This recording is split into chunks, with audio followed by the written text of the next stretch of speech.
On this episode of Star Trek Universe, we're talking about Prodigy 113, All the World's a Stage, after these words from our mystery sponsors.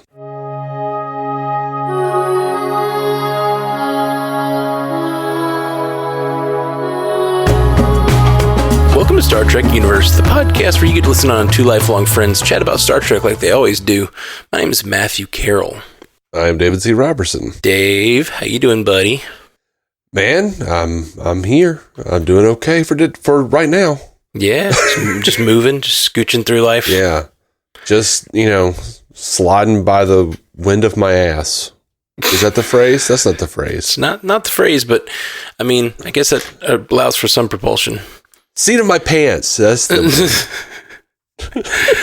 So we've seen Prodigy. What is this? So 3, 4? What is this? 113. They cut the season in half. Right. Like please I said, remember. Episode 3 of season Jesus 2. Christ, please remember. I won't. I never will. So yeah, I got big Galaxy Quest vibes from this episode. Yeah, I did too, and I really loved it. Yeah, I thought it was a really fun episode. There was one moment, and only one, where I was just like, that was a dumb line, and I don't even remember what it was now. I think it was Zero again, bringing up something like really obvious, and we're like, no, really? How soon did you realize that it was the Galileo? I wanted to figure it out sooner, and I didn't. It wasn't until like the last second before they showed it. And I was like, it's the Galileo. Yeah, I think that was pretty close for me, where I was like, oh, that's the whole time I was happened. Like, Gallows. I know it's going to be something from the original series that's like going to be in there, and it should be something I know. And I kept thinking, Gallows. What sounds like Gallows? And I couldn't get there. And then finally, like, just before they said it on the screen, I was like, Galileo. Yeah, it felt very Voyager to me. For sure. Voyager 6. Yeah. The big thing about, I think, this episode that I think hit me was this feels like, other than like obviously Galaxy Quest vibes, and it seems like a fun little story. It feels like this is the show on a week to week. What it could be on a week to week. You know what I mean? It's like they encounter a planet, they do a thing. The last season, let's say. No. The first half of the season felt very much like an all overarching story with very little episodic nature to it. They did, each episode had its own sort of theme, and there were a few in there that felt very much like Star Trek episodes, but a lot of it felt very serialized. And this one felt very episodic. Felt very much like, okay, we got through those first couple episodes that feel a little more like they're setting up the season, and now we're getting to like, okay, this is what they're encountering a planet, they solve an issue, kind of Starfleet-like, and then the background, the only real serialized parts were the stuff happening with Janeway and crew where they're chasing them, you know? Which I thought was really good balance. I did too. I thought the ratio was really good this week of like A plot and B plot. I was really happy to see very little of Admiral Janeway and the Dauntless. Same. And even though I love it, and I would love to see more of them, I would love a full episode of them even. I just think these episodes are so short that when you like last week, I think it was that we talked about, they gave so much to the Janeway crew that it was like, is this even Dal's show right now? You know, or like, whatever. And I think I've said it before. I was a huge fan of something they did in the animated show Batman the Brave and the Bold, when they would like, you would see like a little clip at the beginning, like the teaser before the opening credits was like a tease or like a little piece of a story, and then we'd get into the episode and it had nothing to do with that. And then at the end of the season, they did a season finale that like brought all of it together and was like, here's what we've been building up to in this like 30-second teaser before the credits. Right. One of the shows that I always think of when I think of that sort of storytelling is Burn Notice. Did you ever watch much of that? I didn't watch much of it. I wanted to. Great because show. I love Bruce Campbell, and I enjoyed the episodes I saw of it. It's a really, really wonderful show. But basically, every week starts with 3 minutes of the overarching plot at the beginning and 3 minutes of the overarching plot at the end, and then the middle is a case of the week type thing. And it's just a really, it's nice because it starts and ends every week with a little like, oh, you know, and sometimes the case of the week will obviously intersect with it, but like, it's sort of this like plotting thing where you just get a little bit of this overlapping story. But I think the more and more I think about the way that balance is so important, especially to shows like Star Trek, I think about like, you just need each episode to feel like a full meal. You know what I mean? You don't need episodes to feel like, well, this didn't hit me in the feels. This had no arc. You know, I need each episode to have its own arc and then give me the overarching story, not just like the spackle together a bunch of episodes. And I think that's been Picard's problem to some degree. Like, I haven't felt as fulfilled every week. And then often I'm not that fulfilled by the overarching story. So like, it's like, where's my fulfillment in this? You know, hoping this final season will kind of correct that. Yeah. It's not lost on me that the things we have the most trouble with are the things we're most connected to and we have the most expectation for. Oh, for sure. 100%. I definitely agree with that. My expectations of Picard are much higher than my expectations of Prodigy. I'm very cognizant of my entitlement. For sure. But that the idea of that balance is something that I don't think is as affected by that metric, or like that bias is not something that like I think skews that metric as much for me. Like, because I think a lot of times Picard episodes just don't feel like I don't know. They don't feel like I learned something about the characters. They don't feel like the characters went through a full thing in that episode, you know. Sometimes, but not always. A lot of times it's just like, move the story to a new setting. And this is the episode where they're doing all the same things they've been doing for the last 6 episodes, but at the chateau. Right. It's like the only way you think about that episode is like, oh, the chateau episode. And it's like, instead of being like, oh, the real is whatever. That always drives me nuts when I see people or hear people, like, I used to do that radio show, entertainment, and I would hear them like, oh, there's no plot. Okay. and they'd see something with a lot of plot and they're like, it's a masterpiece. I'm like, nothing happened. They were just went to different locations. That's what the plot is. Like, there was absolutely no friggin' character development. Like, there was no real story. They just went to different places. Right. And the same shit happened. I do think there's a little bit of bias toward that, especially with like big movies, you know, like a James Bond movie or this or that. Yeah. Like, it's a globe-trotting thriller. It's like, no, they just stared at each other intensely in different locations. It's a globe-trotting thriller. That is totally some shit. Yeah, man. That is some shit.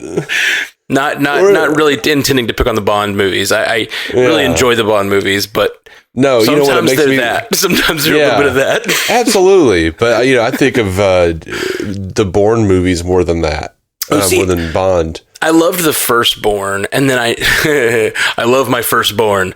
But then I never watched the others, and I kept meaning to. I kept being like, I literally started the second Bourne movie like 7 times. He's like, I think it's the one he's like running on the beach, and I've watched that scene like 7 times, and for some reason it bores me to tears the first 10 minutes of that movie, and I keep shutting it off, and I don't know, I keep starting it when maybe one day they'll do something else with Bourne, and I'll do a Bingers Assemble. It'll drive me to watch it all.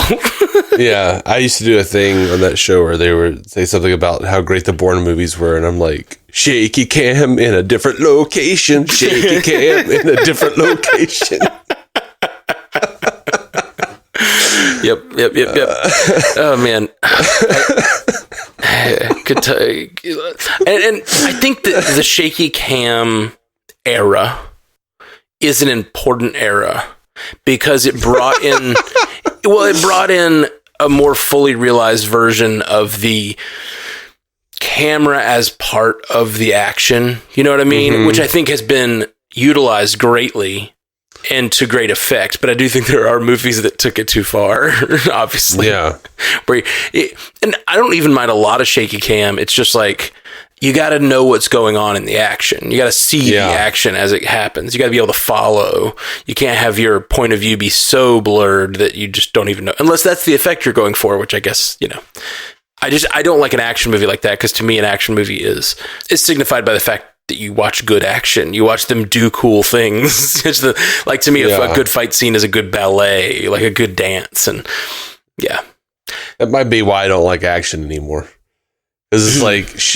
There aren't that many. Like, you could either do something that looks like it's from like the friggin' Arrowverse, or shaky cam, which they did kind of shaky cam, or just like shaky cam and lens flares, or Zack Snyder slow mo, and that's what you got. Like, I'm bored with all of that. Best action scenes I can think of in the last 10 years are that I actually care about the action are the Daredevil. John Wick.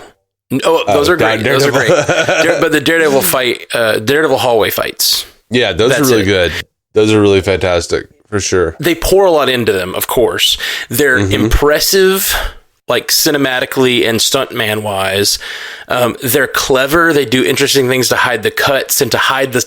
I love the one in the third season where they keep hiding the cut between stuntman and Charlie Cox, but like he'll fall behind a desk, and then clearly the guy who gets up is the stuntman. But they hide it really well. But if you really watch it, it's just clever blocking, interesting stunts, and then it's always character driven. It's always emotional. He's always going through something seriously emotional in every one of those.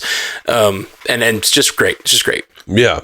The one where he's got guns strapped to his hands so he could solve his problems if he wanted to, but he doesn't do that. So he's literally like having to fight off 30 men with guns tapped to his hand, but not kill any of them. Like, have the fortitude of will to do that. That's so smart. Just like handcuffing a character with his own morality. It's just so smart. It's so good. Yeah, that was a bit of what all of those other Netflix Marvel show needed. Handcuffing them with their own morality, giving them morality.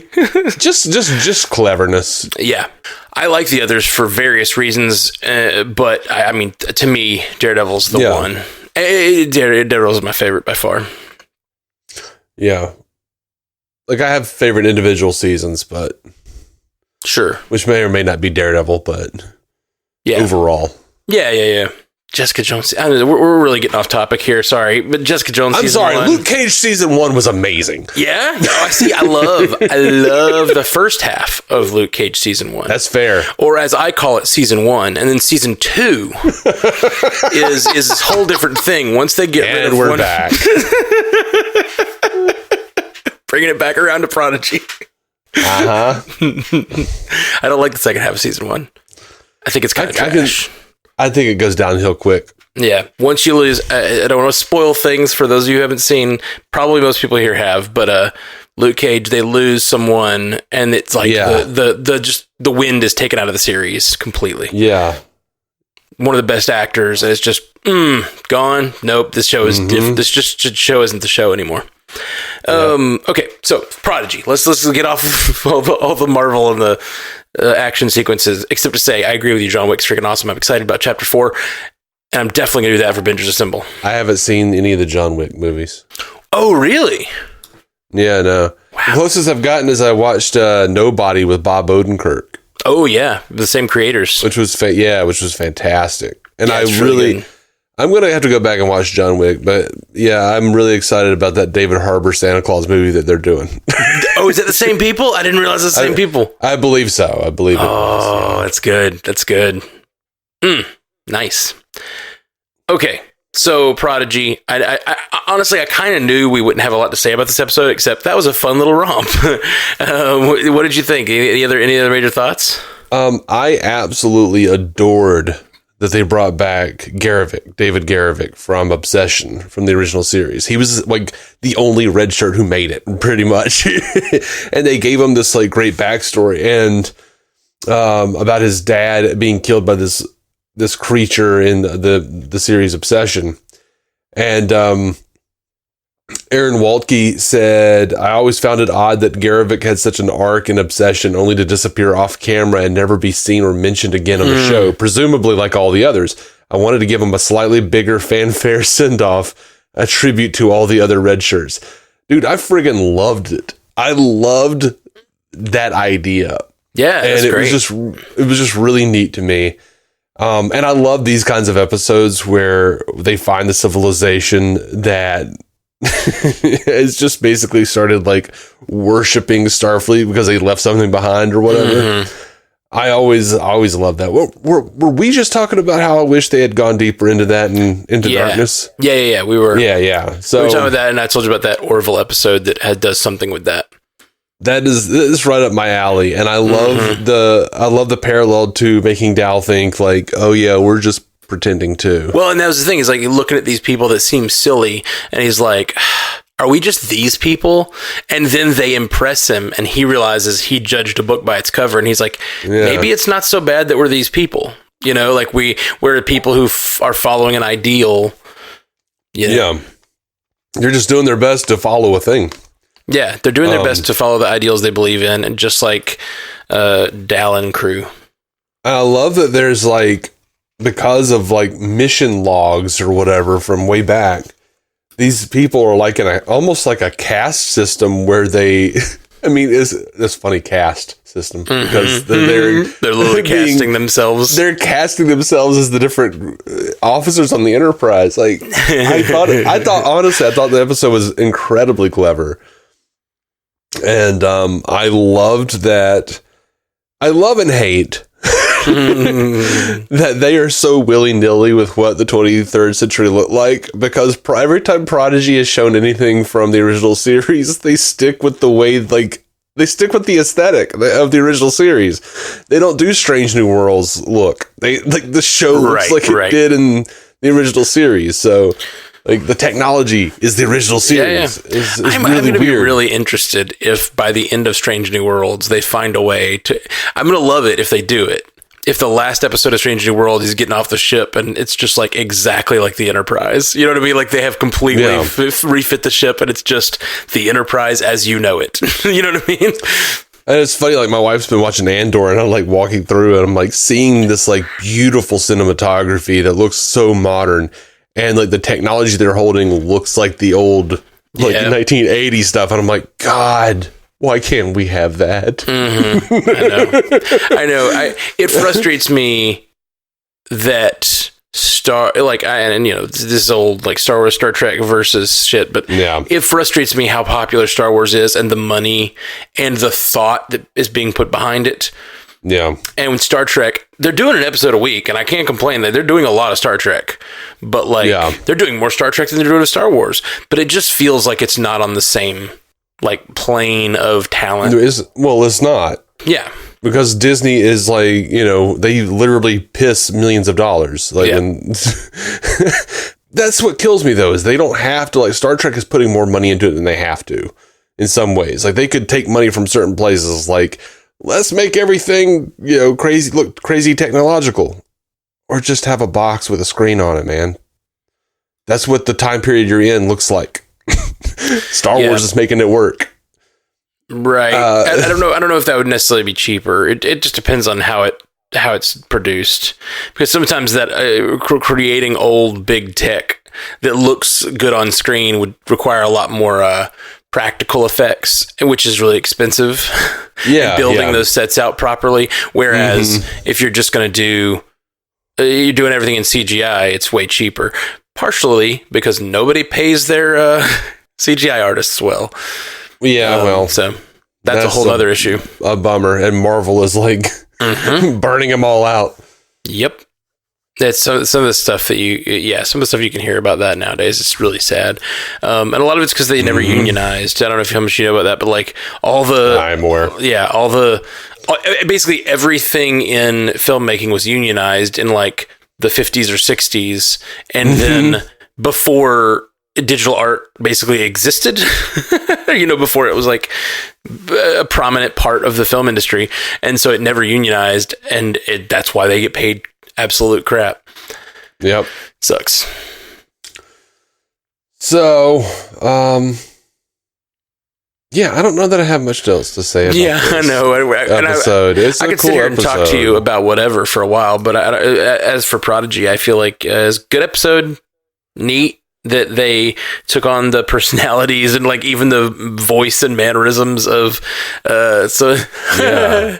I liked the line my that cracked me up. That really cracked me up. I think it's because George Takei is like, I think he's like trademarked "oh my" or something. Like, oh no! I thought it was a joke. I think it's definitely a joke because they've all throughout the episode they kept saying things slightly wrong.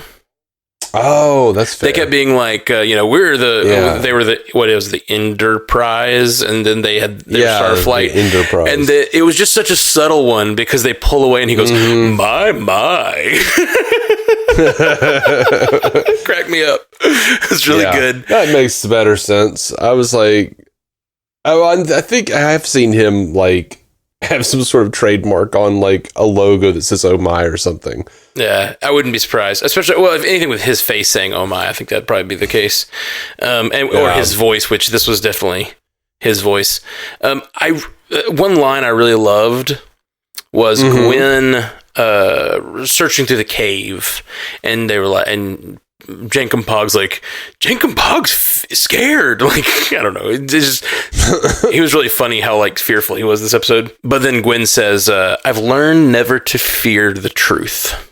That's a really powerful line. It's a powerful line, but it's dumb. What do you mean? No, it's totally not dumb. I disagree with you completely. No. It's a great line. And like, you know, like maybe philosophically, sure, but you're literally walking into like a cave where there may be a monster, there may be all sorts of poisons. You should fear this truth. You should be a little more concerned. Well, no, you maybe should be careful and fear that cave. That's fair. But never to fear the truth is a really, really beautiful sentiment, and I think a very true one.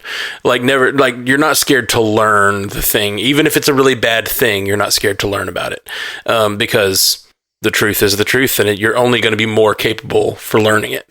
Now, I agree with you. Fearing that cave is a different thing than fearing the truth. So I see what you're saying. It being like a scary cave, silly moment for that line. Yeah, pretty scary cave.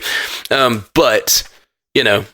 The thing was, they're dealing with these people with this disease that they think they're protected from because of their suits, and and they are, but like they're not going to be let the same fear grip them that the people that don't have the tools and ability to go in there have. But I just think that line is so much more wide sweeping truth than that moment, I guess. It's just a great character line for Gwen, and I think it's a very Starfleet concept, I guess. I just really like that a lot. Yeah. Are they still in the Delta Quadrant? It's a good question, because I guess they're at the edge of the Delta Quadrant. How would the Enterprise get out there? I don't know.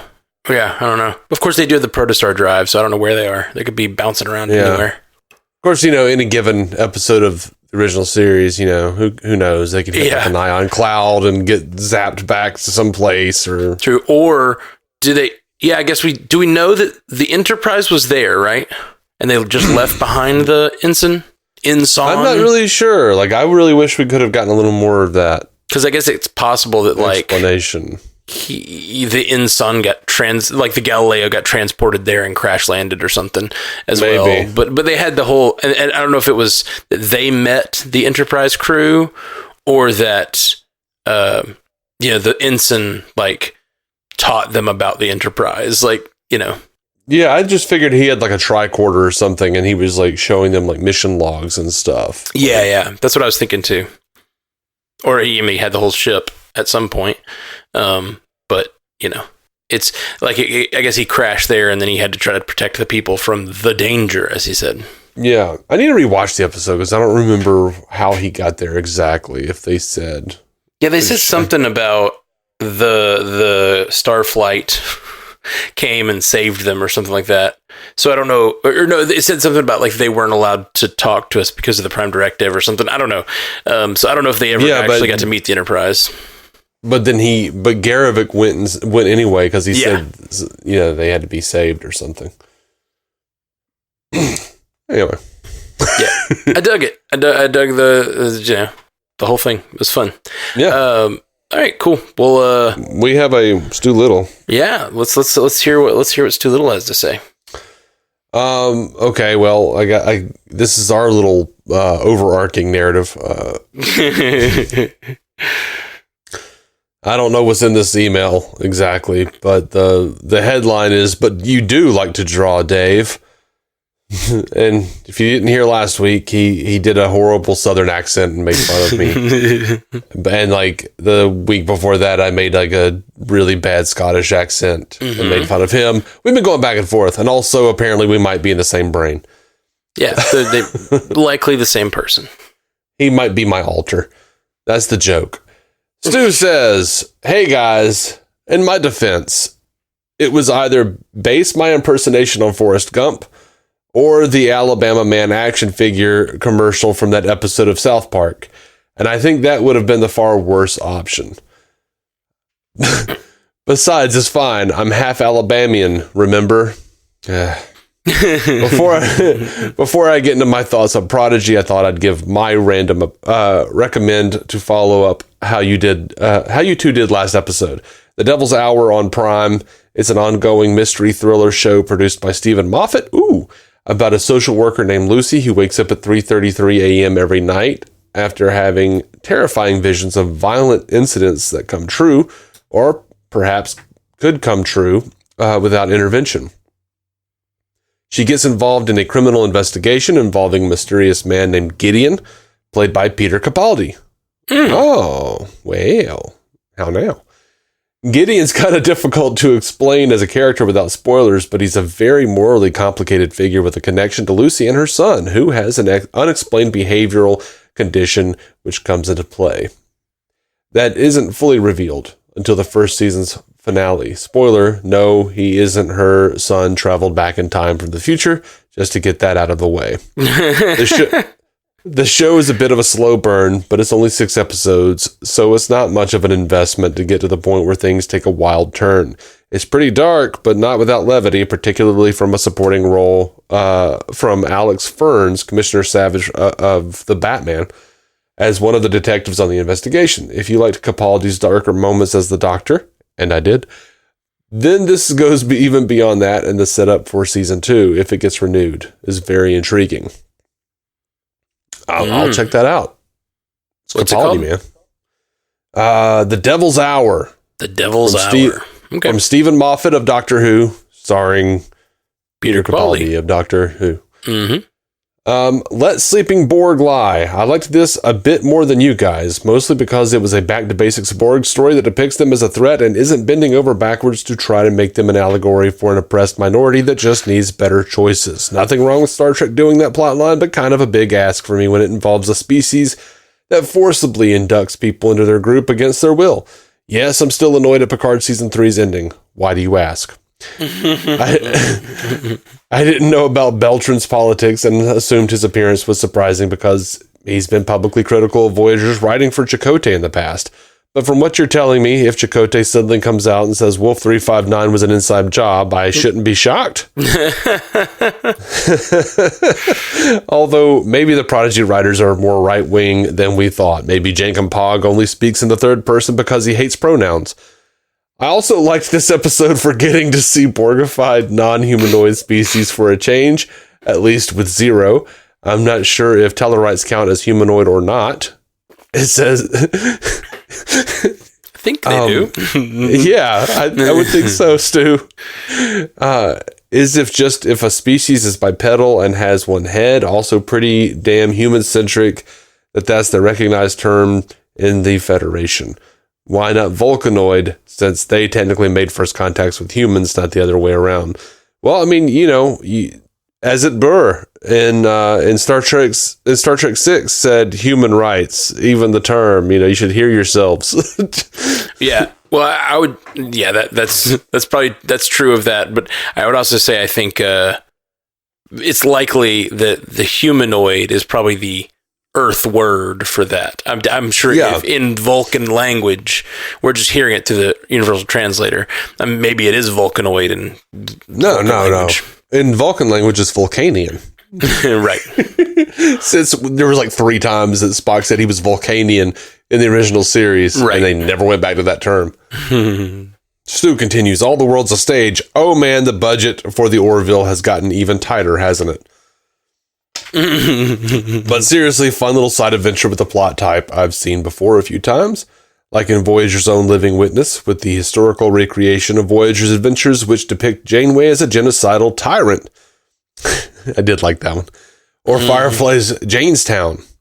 Interesting. Both my examples featured a Jane character. Also, having an ensign red shirt be the catalyst for all this was a nice meta nod to Star Trek history. Dal's insecurity was a fine addition to the plot, though it's maybe feeling like a bit of an obligatory thing right now. Besides, he should have more confidence. He's beating Pike in the voluminous haircut with silver streaks department right now. Diviner being genuinely mentally confused is a more interesting approach to that subplot than him just manipulating them. I agree. I meant to mention that. I will take issue with Janeway's final line, though. It still is a rescue mission, Kathy. I know you're the most morally questionable lead captain in Trek, and don't get carried away with the excuse to shoot someone. Oh, and by the way, Matt, I will try to suppress David's urge to argue that this episode shows that fateful 60s interior design should be used in Strange New Worlds. You failed. But I'm somewhat limited when he's in the driver's seat. If he avoids doing that, you're welcome. If he doesn't, my bad. Well, his bad. But also technically my bad. Our bad, let's say. Stu, you're my hero, and Dave is so annoyed at you right now. Like, that was worse. You knowing him that well, anyone predicting Dave's behavior is way worse than making fun of his accent. That's true. That's true. And neither one are very bad. I actually feel closer to Stu now than ever before. Yeah, for sure. For sure. That's great. That's wonderful. Thank you, Stu.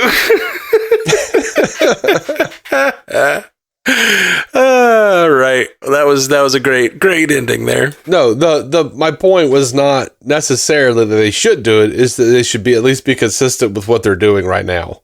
Like, make a decision and go for it. It's a different time period. You're just getting edging closer. I'm really hopeful for you that we do get that final episode where everything starts to line up.